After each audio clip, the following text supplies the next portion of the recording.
আজকে আমি তোমাদের সাথে শেয়ার করব যে মন্দারমণি গিয়ে আমরা কোথায় ছিলাম। তো আমাদের হোটেলটার নাম ছিল হোটেল সি হর্স। পৌঁছে গেলাম, এই যে গাড়ি করে সব বেরোলাম, মানে এত লাগছিলো এতক্ষণ ধরে ওই গাড়ির ভেতরে। এই দেখো আমার মলিও রয়েছে। এবার ব্যাস আমরা এবার হোটেলের মধ্যে চেক ইন করবো, ঢুকে গেলাম। ঢুকে সবাই একটু বসলাম টসলাম। হোটেলটা বেশ ভালোই ছিল, আমরা এটা অনলাইনে বুক করেছিলাম booking.com থেকে। আর এটাতে ঢোকার পরেই আমাদেরকে একটা ওয়েলকাম ড্রিঙ্কস দিয়েছিল। আর এই যে হোটেলের ভেতরটা তোমাদের দেখাই, ওরা আমাদের কী কী প্রোভাইড করেছিল। একটা দুটো শ্যাম্পুর বোতল ছিল, আর সাবান, তারপরে হচ্ছে বোতল, দুটো জলের বোতল, কফি, ইনস্ট্যান্ট কফি তৈরি করার জন্য কফি মাগ দুটো।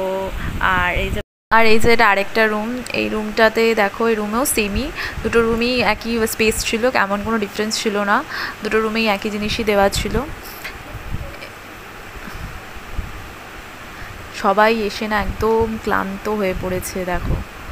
এবার আমি তোমাদের ব্যালকনিটা দেখাবো। এই যে এইটা হচ্ছে আমার বাবা মা যে রুমটা ছিল সেই ব্যালকনিটা বেশ ভালোই ছিল। দেখো ব্যালকনি খোলা মাত্র আমার মলি কেমন দৌড়াতে দৌড়াতে এসছে। মলি আসলে দেখতে চাইছে ওখানে কী আছে।